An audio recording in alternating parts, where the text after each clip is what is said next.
Imagine you start a company, and before selling a single product, you walk onto a stage and promise, in front of investors, press, and the entire internet, that you will never make more than 5% margin on anything you sell. That if you ever cross that line, you'll give the money back to your customers. Investors look at you like you're insane because you've just signed the death sentence of your own business. And yet, that company is now worth over $100 billion, with products in every corner of your house, from the light bulb in your living room to the scooter you ride to work. The most brutal part? Apple, the richest company on the planet, spent 10 years and billions trying to build a car, and gave up. This company pulled it off in 3 years, and is already outselling Tesla in China. When your product isn't the business, giving it away becomes the weapon nobody sees coming. Selling one thing nearly at cost to make money on everything else they hook you into. That's cross-subsidization in its purest form.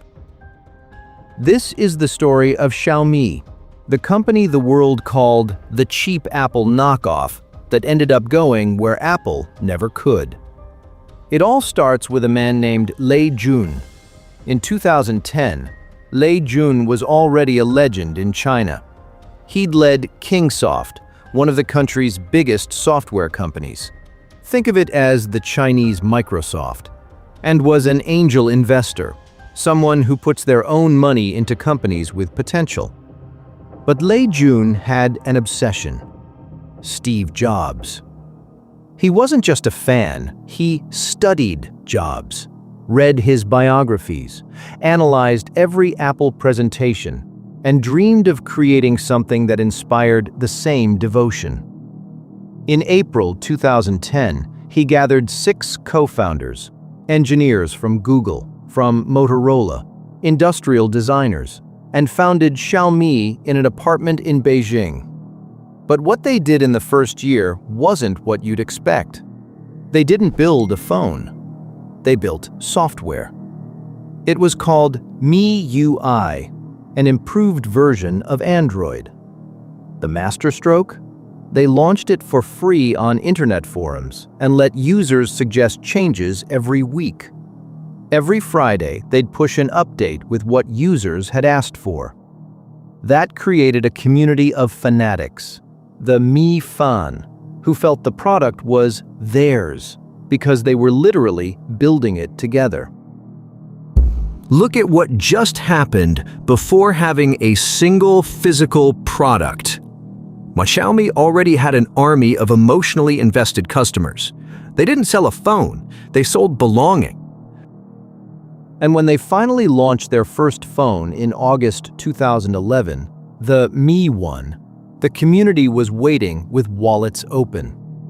The Mi One had the same specs as the flagships, the most expensive and powerful phones from Samsung or HTC, the same processor, the same screen.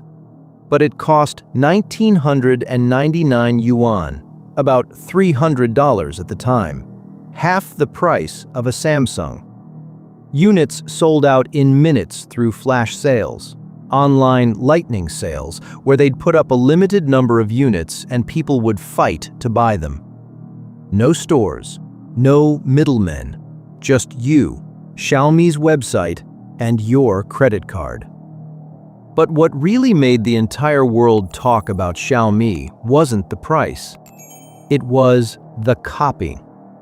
Lei Jun would walk on stage wearing a black mock turtleneck and blue jeans, exactly like Steve Jobs. His presentations ended with a "one more thing," Jobs' iconic phrase, and the designs were suspiciously similar to Apple's. The internet dubbed him the Chinese Steve Jobs, with all the love and all the spite in the world. Johnny Ive, Apple's head of design, publicly said what Xiaomi was doing was theft. And Lei Jun denied copying anyone, while continuing to walk on stage dressed exactly the same.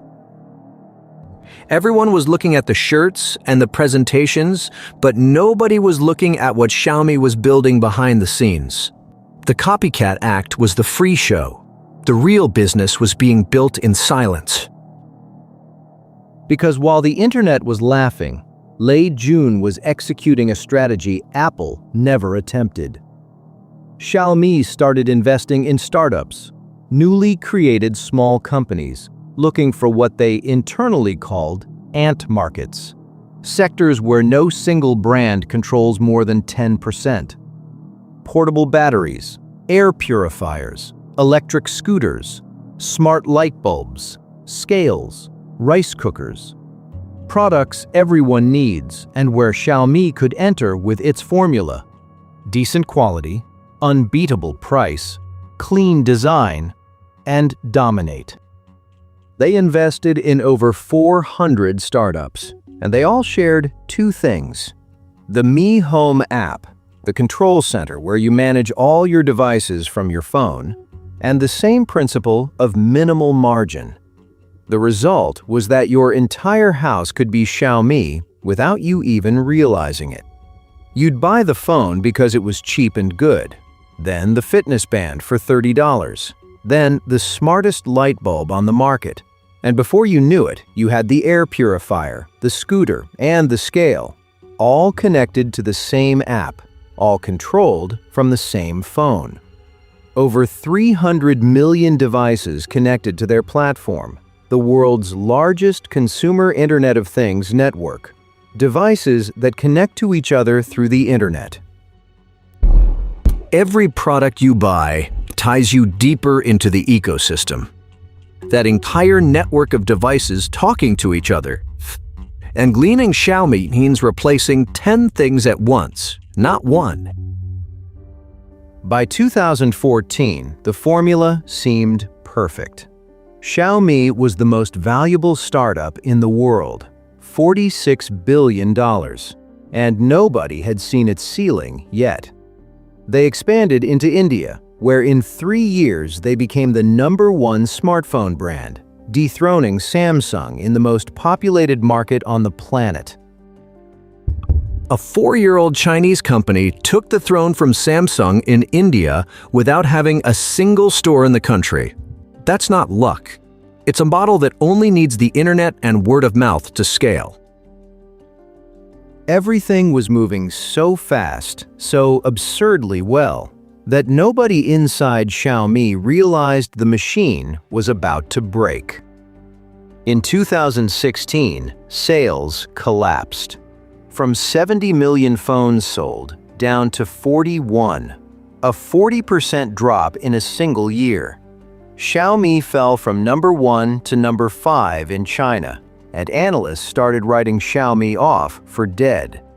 Lei Jun had to admit in a letter to his employees something no CEO ever wants to say: "We grew too fast." The model that had fueled their growth, selling only online, couldn't reach the hundreds of millions of people in small cities and rural areas who bought in physical stores. And the supply chain, all the logistics of manufacturing and shipping, had overflowed. Phones arriving weeks late with factory defects. Imagine ordering a phone and getting it a month later with a cracked screen. And you know what's the most dangerous thing about growing out of control? You don't realize you're falling until you're already on the ground. And that's when, with the company on the edge of a cliff, investors nervous, and competitors smelling blood, Lei Jun made the decision that would define Xiaomi's future. He did something almost no CEO does. Instead of hiring someone to fix the mess, he rolled up his sleeves and took direct control of the supply chain, personally. He reorganized factories, renegotiated with suppliers, and demanded that every production batch pass through his hands before leaving the factory. But the most important move was the one nobody expected. After years saying the future was selling only online, Lei Jun opened physical stores. He called them Mi Home. Clean, minimalist spaces, yes, like Apple stores, surprise, where people could touch the products before buying them. In 2 years, he opened over 1,000 across China, and suddenly, Xiaomi was reaching small cities and customers who were never going to buy a phone online. Most companies that fall like that don't get back up. Xiaomi got back up in a year. And the numbers prove it. From 41 million phones in 2016, they jumped to 90 million in 2017, a 74% leap in 12 months. In 2018, they surpassed 100 million. The company analysts had written off for dead was selling more than ever. And then came the IPO. When a company starts selling shares so anyone can invest in it. In July 2018, Xiaomi debuted on the Hong Kong Stock Exchange. Banks expected a valuation of $100 billion, but reality hit like a bucket of cold water. Investors valued it at $54 billion, nearly half.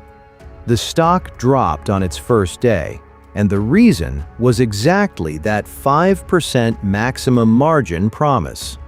Investors looked at that promise and thought, how are you going to give us returns if you promise not to make money on what you sell? Spoiler, they didn't understand the model. Investors saw a phone manufacturer that promised not to make money. But Xiaomi was never a phone manufacturer, it was a services company disguised as hardware. Because while the market punished the stock, Xiaomi kept growing. By 2020, it was the third largest smartphone brand in the world, behind only Samsung and Apple.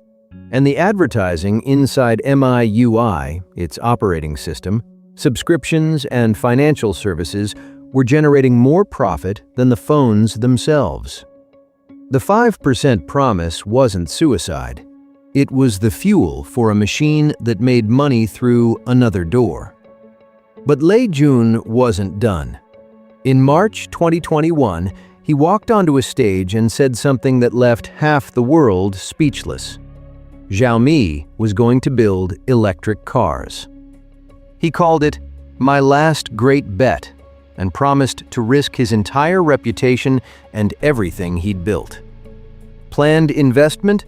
$10 billion over 10 years. Skeptics laughed. A phone and scooter company wanting to compete with Tesla, with BYD, with the hardest industry on the planet?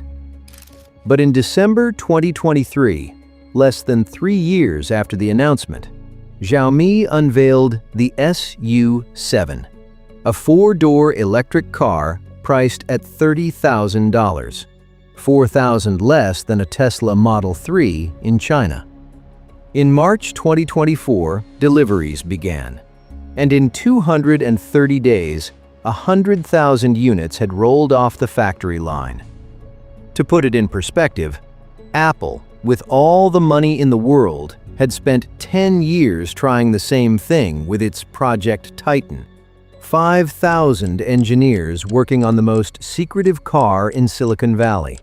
And that very same month of February 2024, they canceled everything.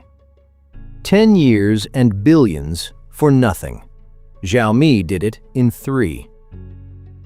Apple had more money, more engineers, and more time than anyone, and couldn't ship a car.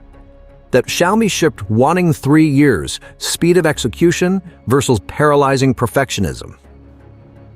And what came next was even more brutal. In 2025, the SU7 sold 258,000 units, outselling the Tesla Model 3 in China for the first time. By 2026, they're already on the YU7, an SUV aimed directly at Tesla's Model Y, with over 100,000 reservations in 2 weeks and a target of 550,000 deliveries for the year. The scooter and light bulb company, is now eating Tesla's market share on its own turf. And this is where Xiaomi's story stops being a tech story and becomes something you can apply to any business. First lesson: the most profitable product is the one that doesn't need to make money. Xiaomi proved that if your product is the gateway to a bigger ecosystem, you can afford to sell it at cost, or even lose money on it. The phone was never the business. It was the key that unlocked 300 million connected devices, services, advertising, and data. Every company that tries to maximize the margin on each individual product is playing a game Xiaomi decided not to play. And that's exactly why they're winning. Second, people laughing at you can be the best advertising you'll never pay for. While the entire world saw the cheap Chinese Apple clone, Xiaomi was building something Apple never attempted. The copycat label stung their pride, but it gifted them headlines, memes, and conversation, free advertising on a global scale. Every article mocking Lei Jun put the name Xiaomi in front of millions who'd never heard of it. Thanks for the free publicity, Internet. And by the time the world finally stopped laughing and looked beneath the surface, the ecosystem was already built, and it was too late to copy it. And third, falling doesn't kill you, standing still does. Remember what we saw earlier. That 40% drop was a death sentence for any normal company. Investors fleeing, competitors celebrating, and half the internet writing Xiaomi's obituary. But Lei Jun didn't hide behind a press release. He admitted the mistake publicly, took command personally, and in 12 months had torn down and rebuilt the entire model. Those 1,000 Mi home stores didn't exist a year earlier. That's speed. The difference between companies that die and companies that survive isn't that some fall and others don't. They all fall. The difference is how fast you get back up. So the next time someone tells you your idea is a knockoff, or that your model doesn't make sense, remember that a company that started by promising not to make money now builds cars that are eating into Tesla's turf. The question isn't whether you can, it's whether you're willing to bet everything